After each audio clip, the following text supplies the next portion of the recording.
Hi, welcome back to our podcast. This is Beyond the Gate, a Full Metal Alchemist Brotherhood podcast. I'm Megan. And I'm Meg. And today we are talking about episode number 8, The Fifth Laboratory. So, for the summary of this episode, which is called The Fifth Laboratory, Ed and Al fiercely battle the Fifth Laboratory's psychotic guards. In the chaos, the truth behind the Philosopher's Stone is buried beneath the rubble, and disturbing new questions are unearthed. And this covers the chapters, chapter 11, 12, and part of chapter 13. So the second half of chapter 11 from the manga is the two guardians. Chapter 12 is the definition of human. And then chapter 13 is full metal body. Okay, I don't think we have anything else to discuss beforehand, so we can just jump right into the episode, which is, I don't know, I would say it's one of my favorites. It's a good one, yeah. So the episode opens, just kind of how, episode 7 ended with, the weird guy jumping from the roof to attack Al, and he calls himself number 66, and he and Al are like sparring. He seems to be wearing a metal suit, and he has like a skull mask with like white hair, a hair plume thing. Yeah, so an interesting look. But we see him and Al sparring briefly, and then we get back to seeing what Ed's up to. He is inside the Fifth Laboratory, and he enters a room, and we get like a big shot of this pentagon shape on the floor.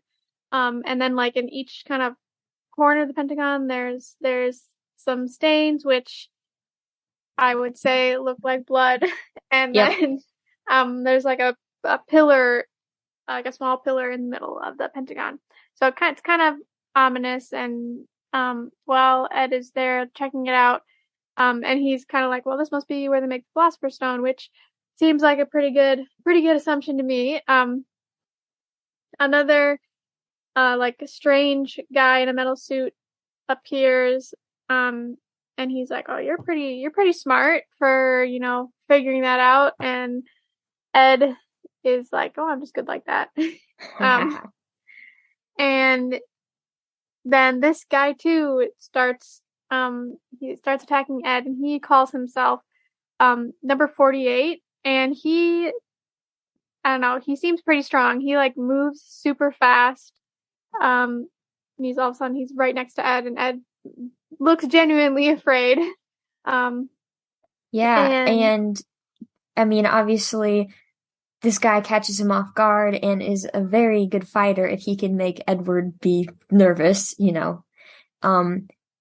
and he gets slashed at by the guy's sword, and it hits his arm, but it's his right arm, so no harm done. And in the manga, number 48 even states the fact that his automail arm extends all the way to his shoulder just saved his life. I think that's the third instance of his arm saving him, so automail 3, villains 0. Yeah. And so after that initial attack, this guy, they kind of spar a little, and Ed hears that he's hollow, or sounds like he's hollow, and Ed's like, well, you must not have a body inside of you, and he's like, yep, you're smart again, basically. And he introduces himself. He originally had to introduce himself as number 48, but then he tells Ed his, I guess, I would say his alias, or, his serial killer name, like we have in the real world, is Slicer, and he was a mass murderer. And he doesn't go, I don't think he just says he's a mass murderer, but I think he can be assumed that he sliced people. It was his method of killing. How Yeah. do you come to that conclusion? I don't know. I just smart like that. I'm just good Yeah. like that, actually. But Um, yeah, that's I mean, he was a prisoner slated for execution, and so since he was on death row, we can assume what he's saying is true, that he is a mass murderer, and that he was used in these experiments with the Philosopher's Stone.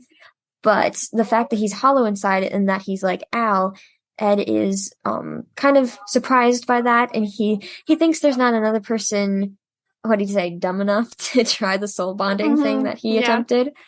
But yeah, in the manga, Slicer kind of explains a little bit more. He says that the soul is tied to the blood, and the iron in the blood bonds with the metal in the armor. So we get a little more scientific description of how the soul bond technically works. It's not a full answer, but for those who like a little more info in their magic systems, there you go. Interesting.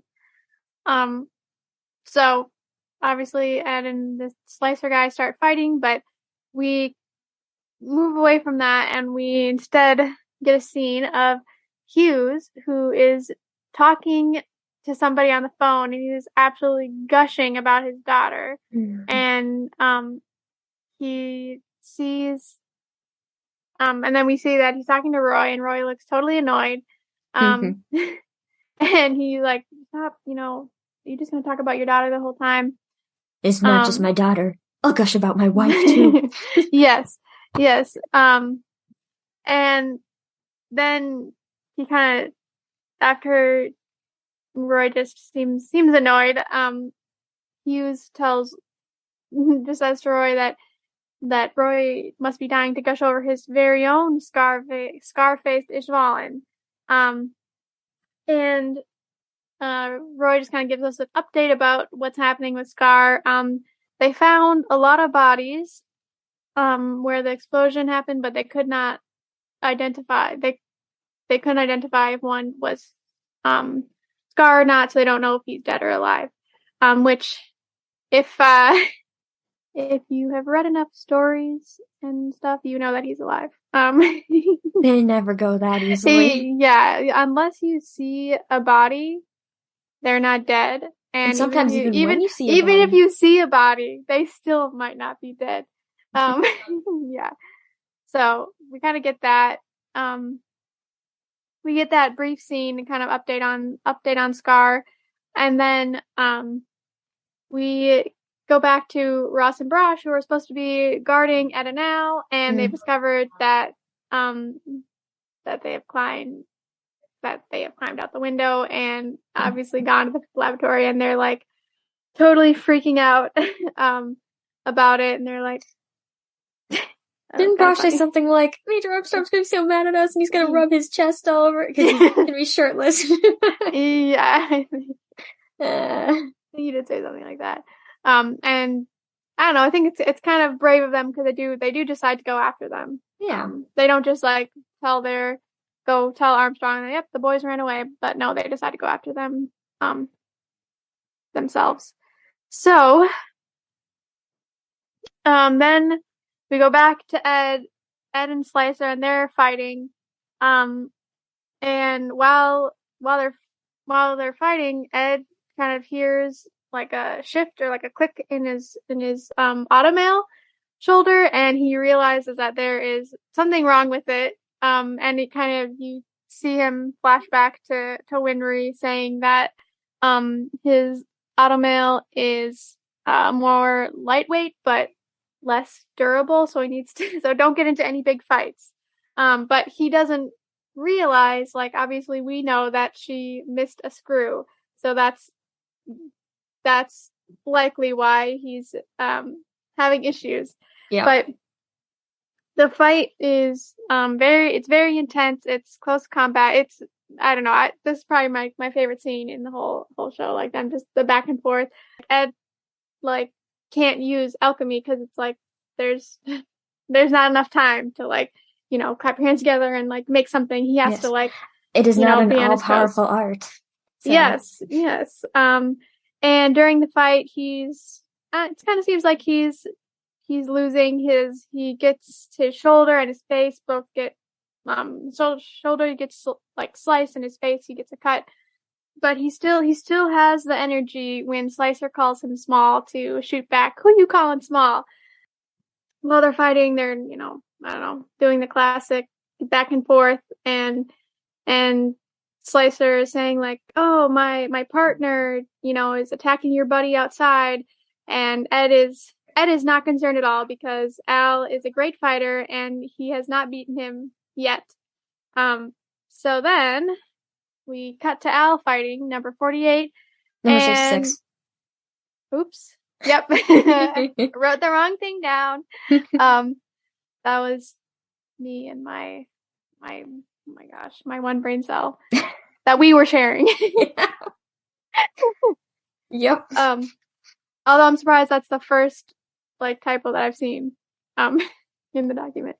Anyway, yeah, so we cut to Al fighting number 66, and I think his head gets I think, does Al kick his head or something?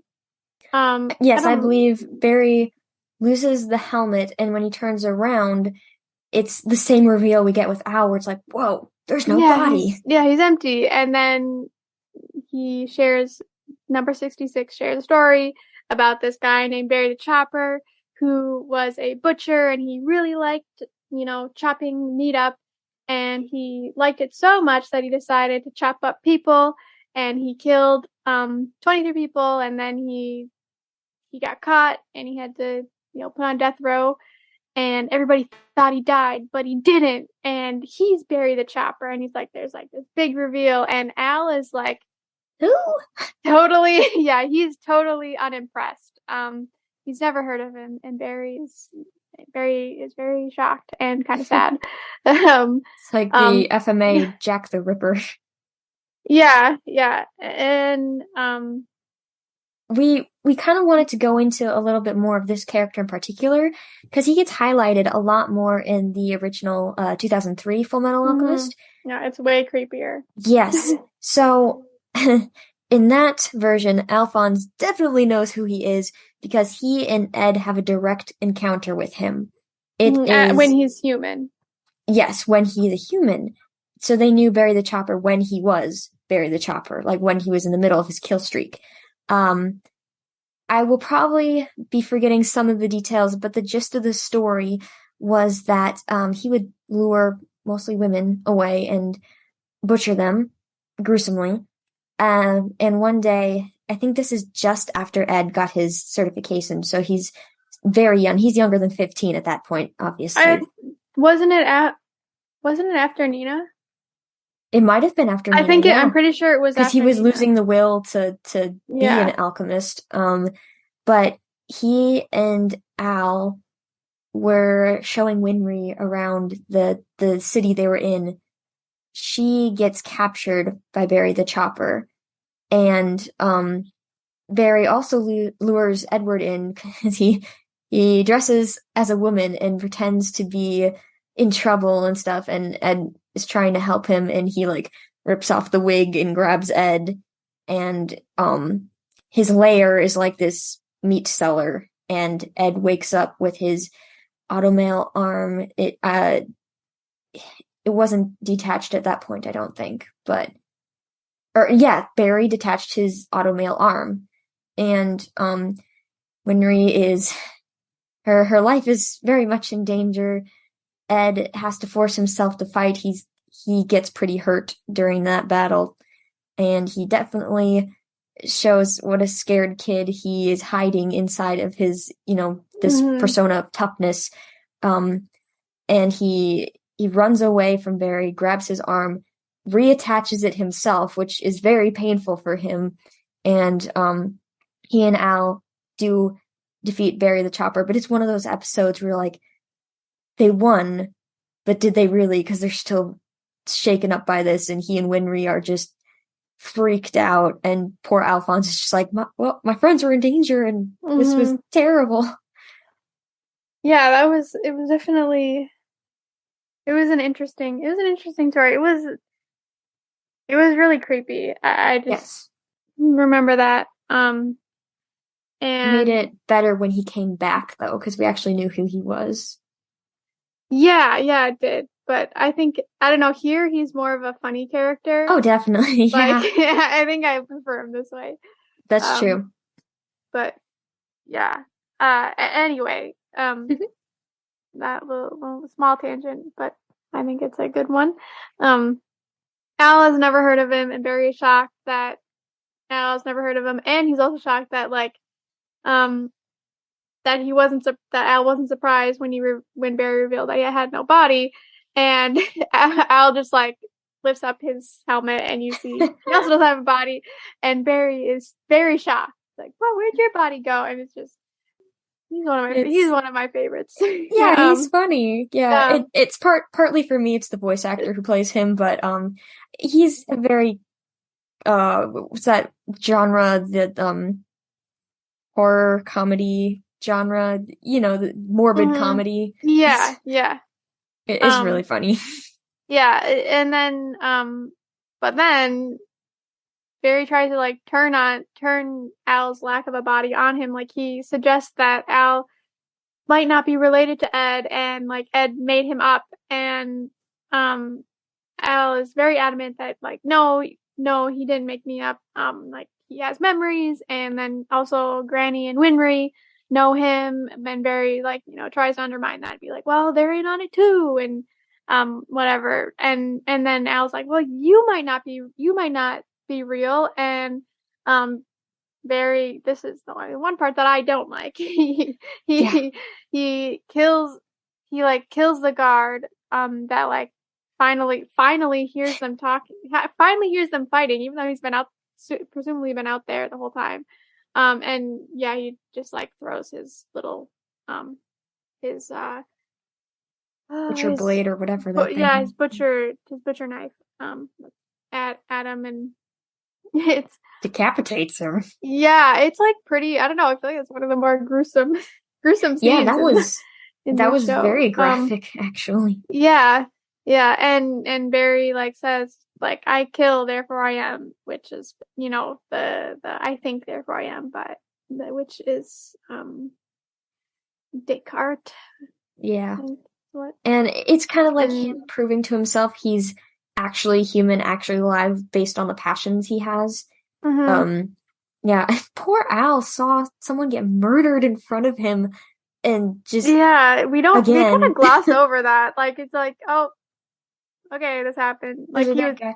Like this has yeah, obviously happened in front of Al before, given what he and Ed go through, like just yeah. seeing people die. But uh Yeah, and it was really quick, 14. and yeah. Yeah. Um, so we kind of leave Al that way, and we go back to Ed, and Ed is like totally fighting for his life. He's not looking so good, but he manages to trick Slicer by, I don't remember what does he even He like do? pretends they were talking about Al and Ed pretends to like see Al out of the corner of his eye, turns his head and Oh, goes, Al, yep, do it yep. now! Like he's about to do a double attack, which tricks Slicer. He turns around taking the bait, and Ed just goes in and steals He, Slicer's head. And there was a very derpy look on his face in that scene. And well, he has presumably defeated Slicer, and Slicer's like, well, that's dirty, you cheated. I liked Ed's line in the manga. He said, all's fair in a fight to the death, which, yeah, that's kind of true. um, I Maybe. I guess don't know. I don't know It's if interesting to see the hero cut corners like that and do the dirty tricks. yeah, that is true, but I guess I can see that when you're fighting for your life, and also it's not a fight that he initiated either. Right, yeah, and there are Um, no rules to this battle. It's like whoever comes out on top comes out on top. yeah. But then, well, Ed is looking all derpy and kind of smug. We we find out that the body starts moving, and it turns out that Slicer is two brothers. Yes. So there's another blood seal somewhere on the armor. And so Ed has to fight the second brother, and he's not doing so hot. He's really fighting for his life. He kind of gets an injury in the side, and he is kind of pinned against one of the pillars. It looks like it kind of might be the end for him. But while Slicer is kind of going in for the kill, he thinks of Scar and like how he uses alchemy, and he just, does the first step, the destruction step, and he does that too in the split second. He destroys Slicer. Yes. And that effectively ends the battle for real this time. And just to explain why Ed thought that taking the head would stop Slicer, even though Al can move without his head, was because Slicer's blood seal was in the helmet. So if you take the thing that the blood seal is in, the rest of the body would have become lifeless. Obviously, Ed didn't know that there were two brothers, but he defeated them both.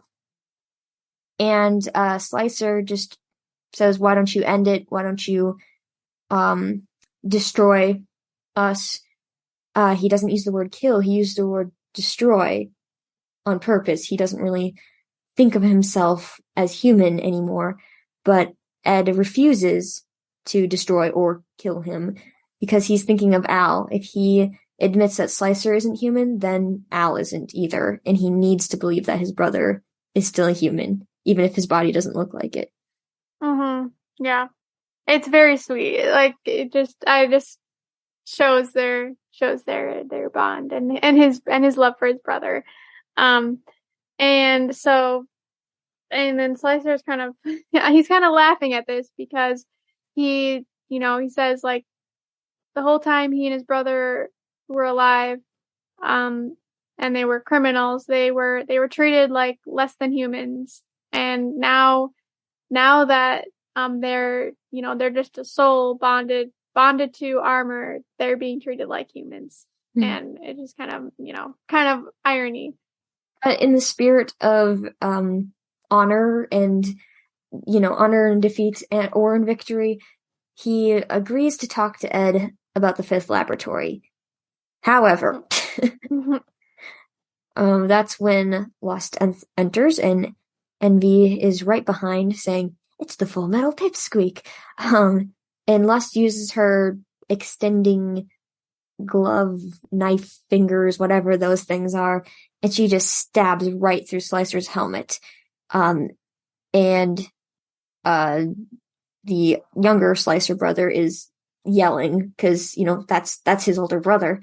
Ed is in shock, and this is the first time he has actually seen these people that we have come to know are working behind the scenes. Mm-hmm. Yeah. And then after Lust kills the older brother, Envy,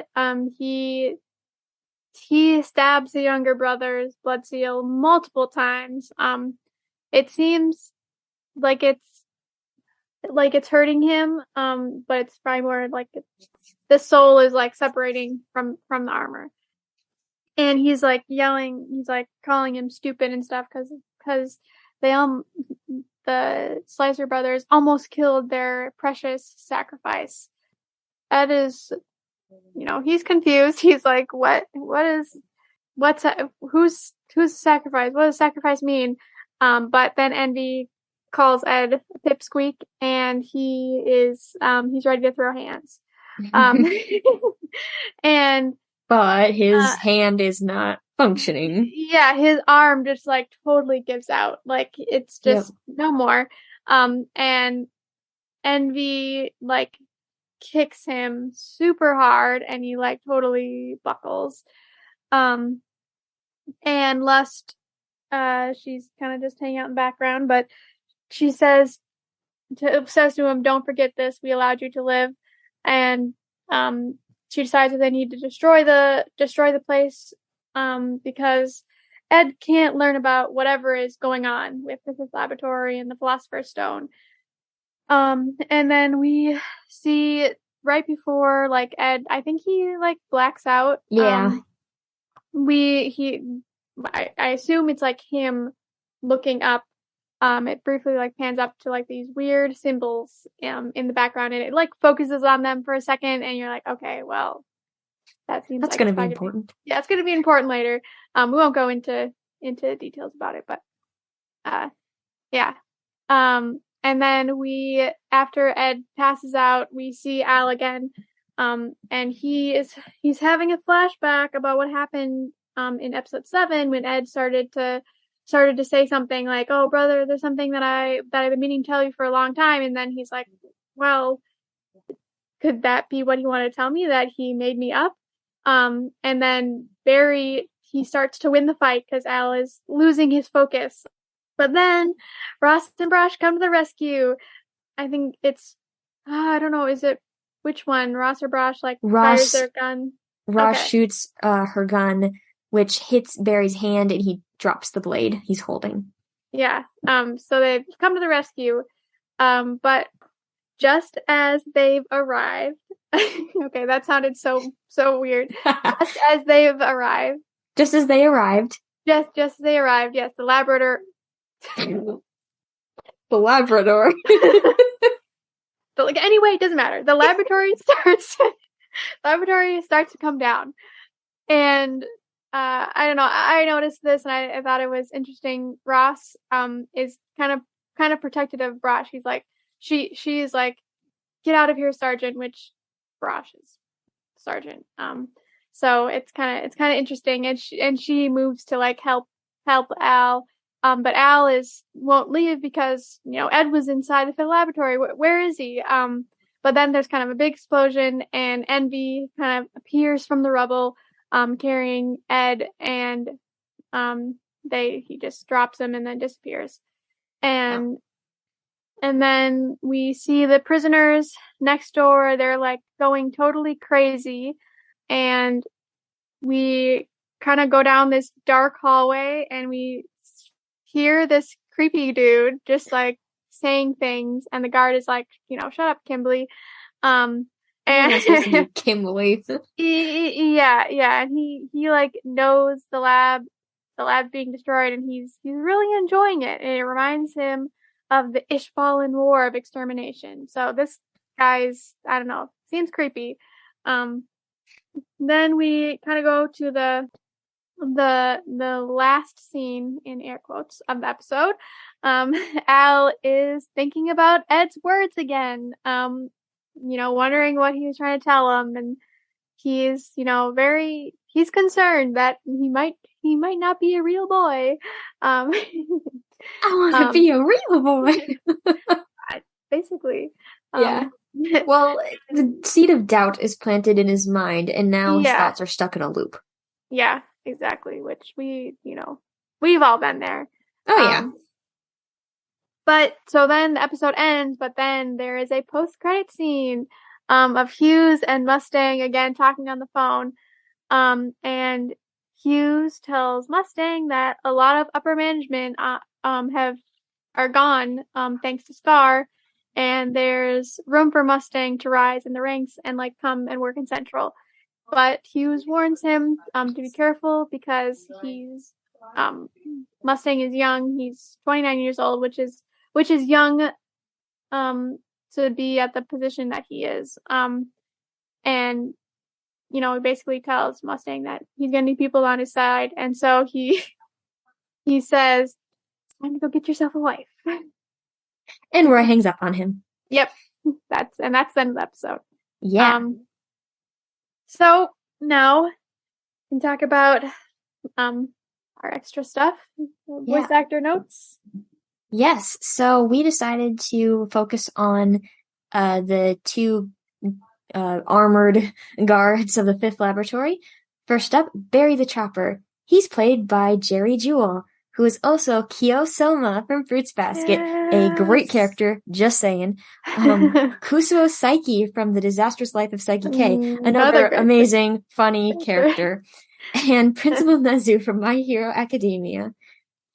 Slicer, the older brother in the helmet, played by Bill Jenkins. He's the narrator from One Piece, Gerald from Attack on Titan, and Guru from Dragon Ball. And then Slicer, the younger brother in the body, is played by Duncan Brannon. And okay, so he's been in anime, like he's Thomas Ragnar from Attack on Titan, but we decided to highlight the more noticeable in America things that he was in. He's Chuck E. Cheese, you guys. Chuck E. Cheese the mouse from the pizza place. And that's not all. He also played Barney for a time. I cannot read that without laughing. I'm very sorry, Duncan. I'm sure you are a great actor. It's just that the diversity of roles you've been in. Kudos. Yes. I just love that he was Barney, Chuck E. Cheese, and then he played somebody in Attack on Titan, which is just and Slicer. Yeah, it's Slicer, no slicing. You know what? That's Dora, not Barney. broad range of, Yes. Anyway, well, Slicer never gave his real name, so can't give his name meaning. But Barry, his name is of Irish origins, and it means fair-headed, which could, that could be in reference to hair, in which case he has a white plume of hair, so that's fair hair. But fair-headed could be fair as in like a fair fight, which in actuality it wasn't. He kind of really. He tried to manipulate Al. Yes, he tried to use mind games. Although when he first attacked him, he cried out to let Al know he was coming because I feel like he wanted a challenge. But yeah, he's probably not the fairest fighter. He's a mass murderer. He's a serial killer, so backstabber. Yeah, that's literally like serial killers. They, prey on the weak. Yep. They don't. But anyway. All right. We also wanted to keep tracking when Ed destroys his gloves. And in this episode, he did shred one of his gloves. I think it was when he made his arm blade. Is that when it happened? Mm-hmm. Yeah. The glove just kind of rips off and falls down. Yeah. And I love that there's no, because you can just use alchemy to like remake things. There's like, who cares if you destroy your clothes? Like, good point. Man, I wish I had that. Although I wouldn't want to be destroying the clothes that I'm wearing all the time. No, definitely not. But like, if you drop something, you're like, it broke. No problem. Yeah. Or like when you accidentally trip over your own shoes and rip a hole in your pants. Oh, yep. Just fix it. Another thing, Ed had some short rants in this one. So, 2 of them. Who are you calling small? And don't call me Pipsqueak. Classics. Yes, we've yet to, so far he's only just had like really small ones. We've yet to see like the truly epic ones. Really lengthy ones. Yeah, that we love so much. But yeah, yes. we'll keep in track. Yeah. Moving on from that, animation. The choreography behind the fight scenes is really well thought out. And honestly, I think that's one of Meg and my favorite parts of the show is how well the fight scenes play. There's dynamic movement and a sense of weight behind the characters' actions. The only nitpick I have is that anime dudes can effortlessly go into a backflip that defies physics. Yeah, but I think it's just like one of those things where you just like suspend reality. Like, we know it can't happen, but it looks cool, so it's fine. Yeah. I mean, Ed's very acrobatic anyway, so it is slightly believable. It's just that, and I don't know, the way he was flying through the air made me think, how did he get his hand down in time to spring off of that? He would have been in the Olympics. Yeah, he would have been a gymnast because he's short. I know, okay, I was just gonna say that. It's like, I was gonna say, like, it's probably easier for him to do it because he's shorter, so he's like less. And he's young. All those gymnasts are really young. Yeah. We already did the philosophical analysis. But one thing I think we did want to discuss is Al's. Well, do we want to discuss Al's like crisis, or do you want to wait till the next episode? Probably next episode, because Okay. he really goes full Then bore never mind. into it. We'll talk about it then. Story elements analysis. Flashbacks were used in this episode. Flashbacks are a crucial part of storytelling in some regards. It lets the viewer get up to speed with what the character is thinking, and a prime example of that is when Ed is remembering how Scar does his alchemy, and then he's able to use it against the Slicer brothers. Mm-hmm. I think it's cool that it's he learns a new trick, but it's from like he saw somebody else do it. He didn't just magically and his come up with enemy it. at that. Yeah. That's interesting. And he's not. I mean, he was just trying to survive. So yeah, I get it. It almost makes me think of a compromise, like when a hero makes a compromise and does something almost villain-like. But Ed didn't have any malicious purposes in using that because he refused to kill them. Mm-hmm. But, if it's just one of those things where it makes you a little nervous, like if he's willing to make this concession and use somebody else's form of alchemy, what else is he willing to do? Mm-hmm. And also it's interesting because he's not, he saw that it's a good idea, and he's not gonna shy away from it when it's gonna save his life. But, he still borrowed it. But he still has morals. He's not gonna kill, Yeah.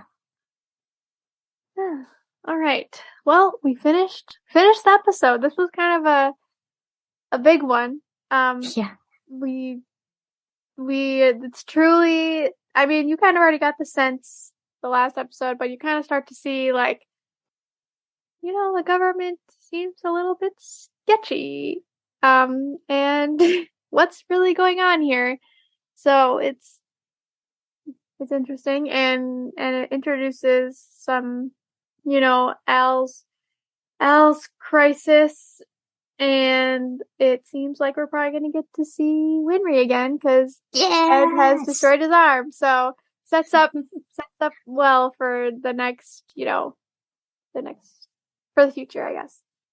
And actually, this is the first time that Ed sees the lust and envy, which that's big. And it's the first time that they go. They say that line about Ed being a valuable resource, a sacrifice. Yeah, precious sacrifice. Yeah, and so he really knows something's going on. I'd be mildly concerned. Yeah. All right. So, Megan, what was your favorite line of the episode? Mine comes from Ed when he says, "I know that my brother is a human being. That means you guys are human too. I will not take the life of another person." Well, I like that line, and when Envy goes, "Lucky me!" And what was your favorite line, Meg?